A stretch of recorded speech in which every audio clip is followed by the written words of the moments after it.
Hello everyone.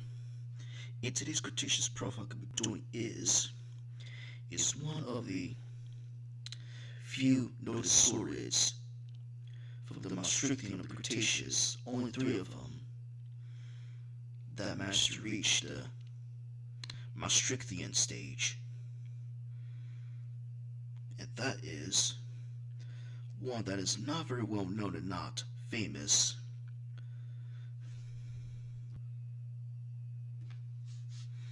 Meet Denversaurus.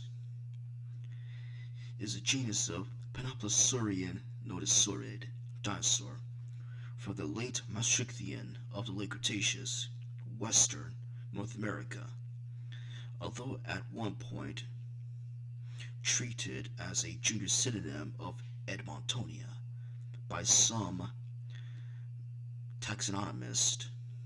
Current research indicates that it is its own distinct notosaurid genus. This animal lived between 68 to 66 million years ago, meaning it did live alongside T-Rex, Triceratops, Ankylosaurus, and Edmontosaurus.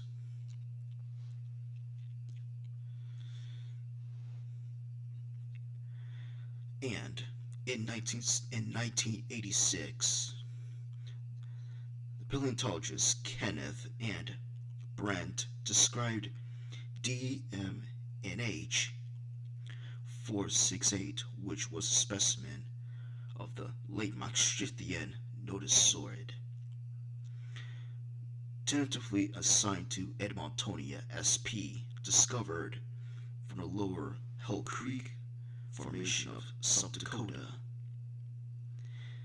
In 1988, Robert Becker decided to split the genus Edmontosaurus.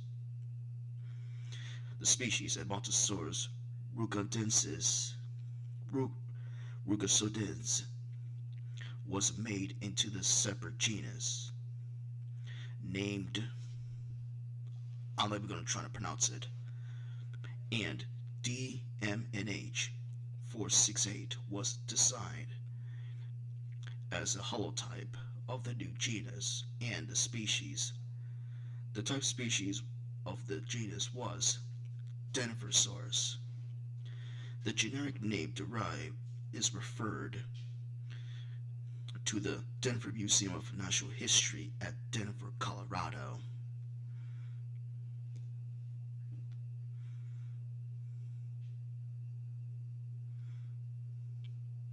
The holotype consists of a skull without the lower jaw and number of osteoderms on the body armor.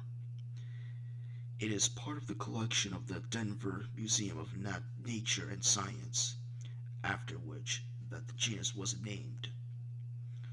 Becker referred to the second fossil to the species specimen AMNH 3076, a skull found by Brown in American Museum of Natural History.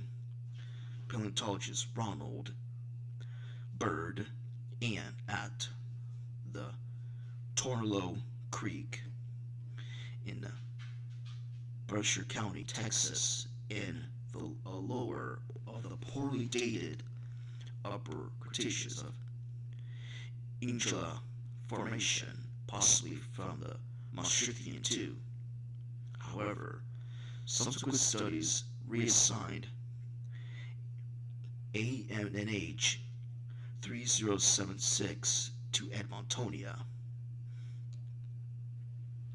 The validity of Denversaurus was disputed in 1990 paper on Ankylosaurian systematics by Kenneth, who noted that Becker's diagnosis of Denversaurus was based primarily on Becker's artistic reconstruction of the holotype and in uncrushed state. Since the DMNH 468 was found crushed, Carpenter assigned Denversaurus back to Edmontosaurus, even though he noted its similarity to Edmontonia.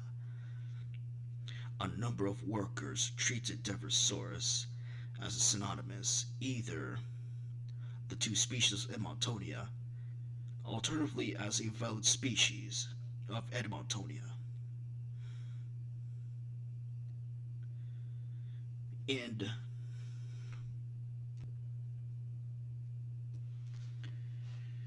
in 1988, fossil hunters found a partial nodosaurid skeleton consisting of fragmentary skull parts of postcranial skeleton and 75 osteoderms from the Lance Formation of Niobrara County, Wyoming, nicknamed Tank, which has been tentatively assigned to Edmontonia. In 1994, it was part of the collection of the Rocky Mountain Dinosaur Resource Center under inventory number BHI 127327, referred to as Edmontonia by Carpenter, and is now under the inventory number FPDM V9673. In 2015 thesis, Michael Burns revisited the systematics of latest Cretaceous nodosaurids from the western interior. According to Burns, Denversaurus is likely a valid taxon based on its phylogenetic position. Recent phylogenetic analysis included Denversaurus as a valid genus closely related to Edmontonia.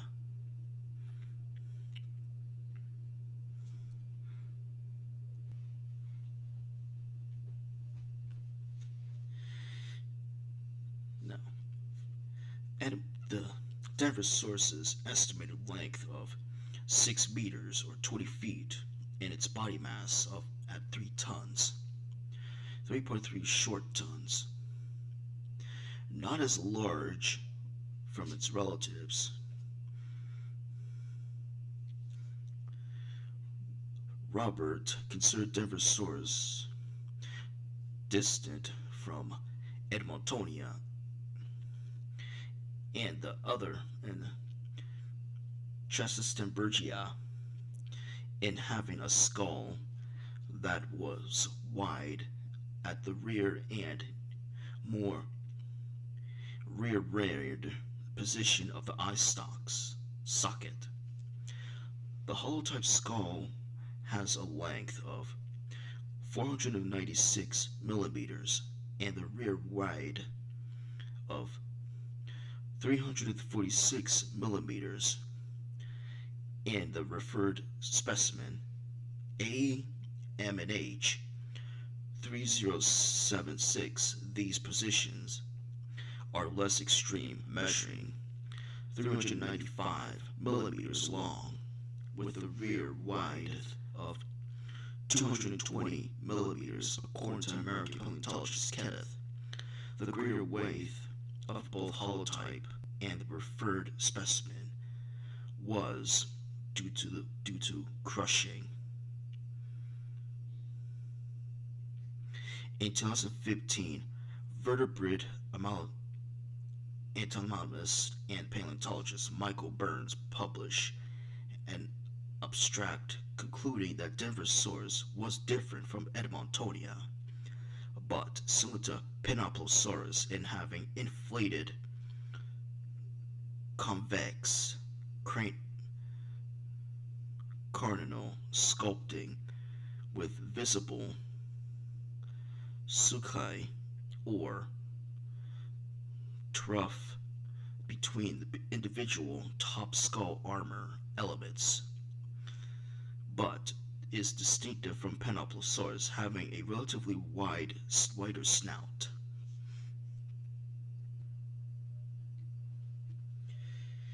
For their classification, Denversaurus is placed within Edmontonidae. the presumed sister group of Notosauridae within Notosauridia that would have not have been Icosauridae, but the last surviving Stegosauria. However, these hypotheses have been not confirmed by modern cladocyst analysis. Whether it's present a separate species or is identical to Edmontonia, the two of species. Denversaurus material is considered notosaurid, and Ankylosaurian. It has been suggested that it is a direct descendant of the E. longicornis. Burns recovered Denversaurus as a sister species of Pentaposaurus. Denversaurus is the latest known member of the Thanophoria.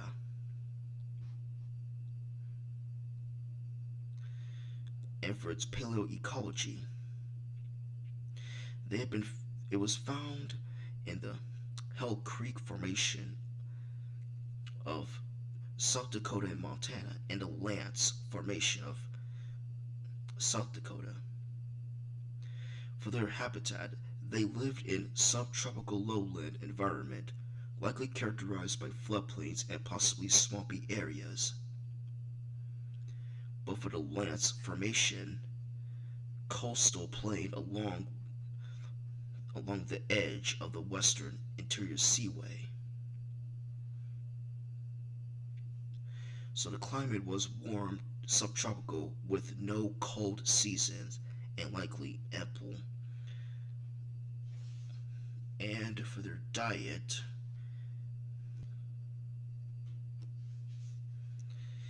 they likely have a consisted of vegetation, likely including ferns and other low-lying plants. So it had a robust jaws and dental structure were well suited for grinding plant matter.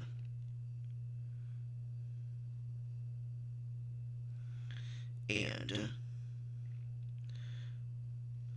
they have extensive osteoderms, including spikes, which would probably serve as protection against predators like Tyrannosaurus rex. Because the T-Rex would have likely not targeted healthy adults. They would rather hunt the old, sick, and young, injured Denversaurus. But it will have to watch out for its tail, because one swing from that, it will cause significant damage. And that's it for Denversaurus. Like and subscribe, and see you later, guys.